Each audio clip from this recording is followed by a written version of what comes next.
tadi yang sudah disampaikan oleh Pak Gubernur bahwa Bank Indonesia sudah all out dalam menjaga stabilitas nilai tukar, dan beliau meyakini bahwa pasca bulan Juni, jadi pasca melewati musim demand yang tinggi terhadap dolar, yaitu April, Mei, Juni, insya Allah rupiah sangat berpotensi untuk menguat. Dan tadi juga beliau sudah menyampaikan bahwa BI masih optimis nilai tukar rupiah di tahun ini masih bisa mencapai rata-rata yang sudah ditargetkan yaitu 16.500 dengan rentang 16.200 sampai dengan 16.800. Bank Indonesia akan terus melakukan 7 langkah strategis dalam rangka memperkuat nilai tukar, dan tentunya kita akan selalu mencermati kondisi terutama di global. Sebagaimana yang sama-sama kita amati hari ini, seiring dengan ketidakpastian Selat Hormuz, harga minyak kembali naik ya. Kalau teman-teman lihat 107 dibandingkan bulan lalu masih di bawah 100. Kemudian dengan seiring persepsi inflasi global itu terus meningkat, yield US Treasury juga cenderung naik. Hari ini di angka 4,6, 4,7, dan tentunya ini juga memberikan tekanan kepada nilai tukar di semua negara. Jadi kalau kita melihat per Mei ini banyak sekali negara yang melemah terhadap US dollar. Dan tentunya tadi sebagaimana yang disepakati oleh Komisi 11 dan juga Bank Indonesia, kita meyakini dengan fundamental ekonomi yang Indonesia yang baik, pertumbuhan yang baik, inflasi yang terkendali, kemudian juga bagaimana Indonesia mengelola utang luar negeri dengan prudent, cadangan devisa yang memadai, ini yang membuat kita optimis bahwa rupiah akan stabil dan cenderung menguat. Dan tentunya yang sebagaimana juga disampaikan oleh Pak Ketua, Pak Misbakun, dan juga Gubernur Bank Indonesia, bahwa diperlukan sinergi dari berbagai pihak untuk bekerjasama dalam rangka memperkuat ekonomi negara Indonesia, termasuk juga nanti dengan memperkuat dan juga meningkatkan stabilitas nilai rupiah. Ibrahim memperkirakan blokade Selat Hormuz akan berlangsung dalam jangka waktu panjang.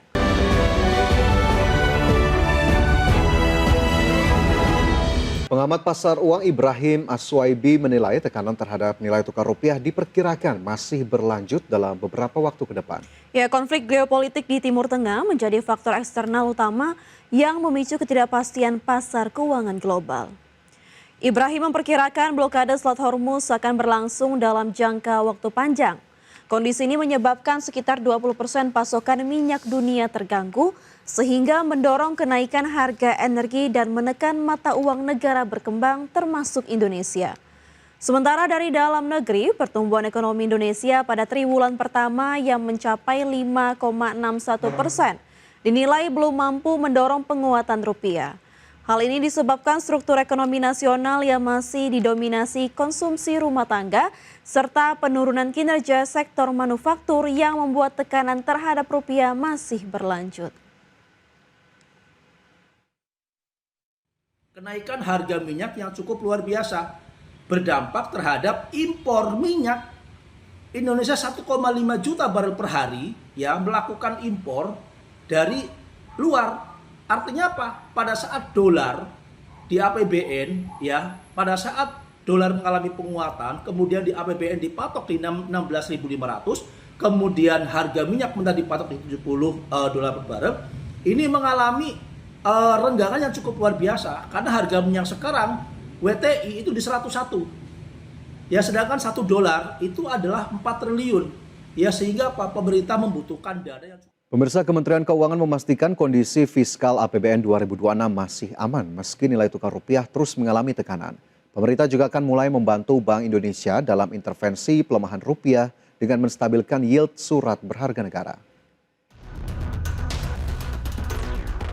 Kementerian Keuangan memastikan akan ikut membantu Bank Indonesia dalam menahan pelemahan nilai tukar rupiah.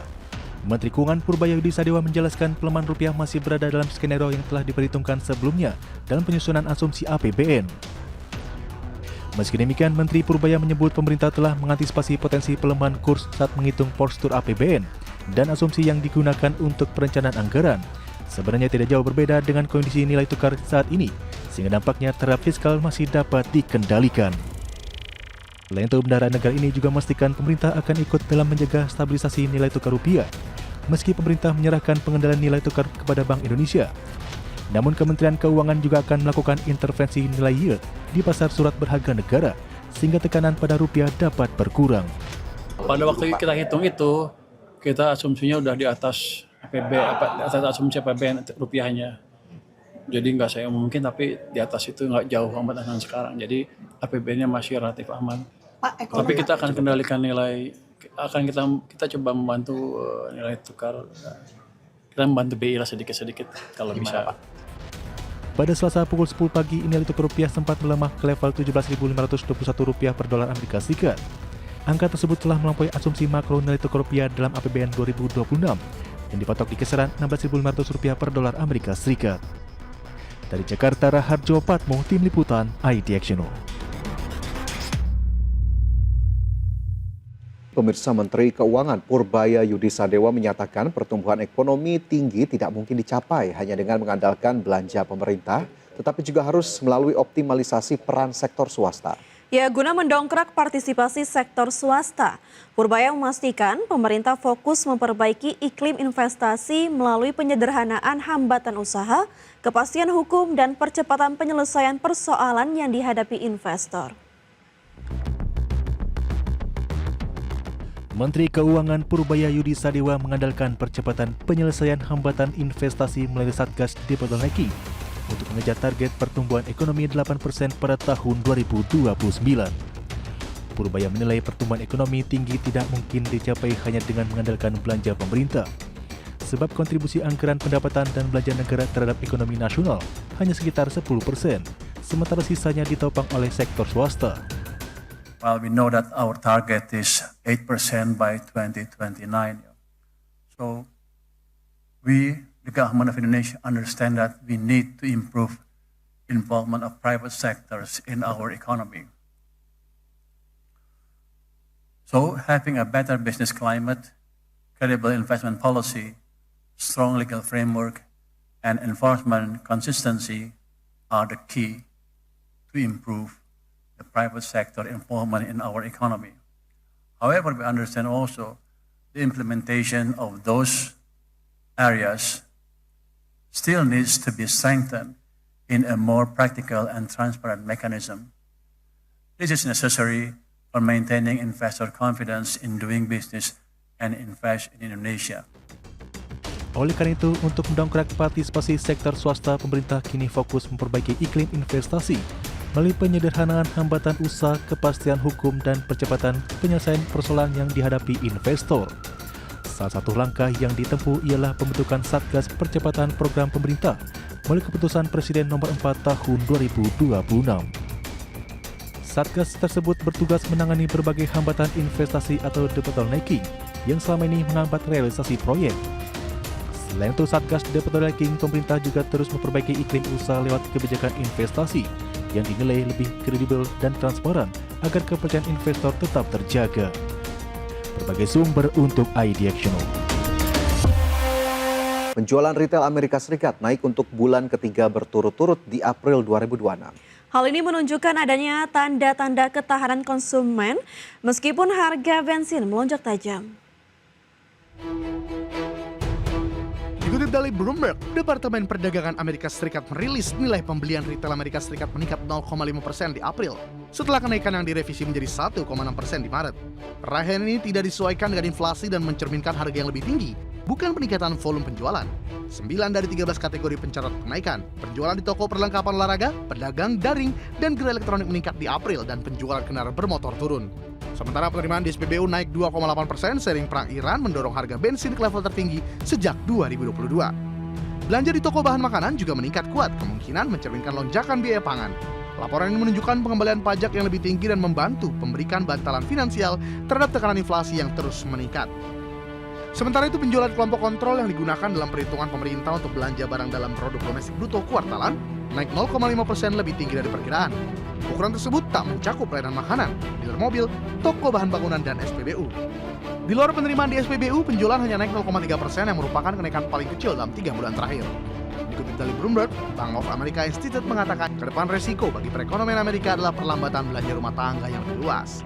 Meski data transaksi terbaru untuk April menunjukkan warga Amerika berpenghasilan tinggi masih membelanjakan uang dengan laju yang solid dan yang berpenghasilan lebih rendah mulai melakukan penghematan. Dari berbagai sumber, IDX Channel. Ya, sementara itu inflasi di tingkat grosir Amerika Serikat mengalami percepatan di April, mencapai laju tercepat sejak tahun 2022. Lonjakan dipicu kenaikan harga energi akibat perang yang mulai berdampak terhadap tingginya biaya transportasi logistik. Berdasarkan data Biro Statistik Tenaga Kerja Indeks Harga Produsen (IHP), Amerika Serikat di April naik 6% dibandingkan tahun lalu. Angka ini melampaui semua estimasi dalam survei ekonomi oleh Bloomberg. Selain itu, kenaikan bulanan kali ini tercatat sebagai bagian tertinggi sejak tahun 2022. Sementara ukuran inflasi inti grosir yang mengecuali kategori pangan dan energi meningkat 5,2% dibandingkan April 2025. Rangkaian ini merupakan kenaikan terbesar dalam lebih 3 tahun terakhir. Laporan IHP menunjukkan harga barang termasuk bahan bakar mengalami kenaikan tertinggi sejak 2022.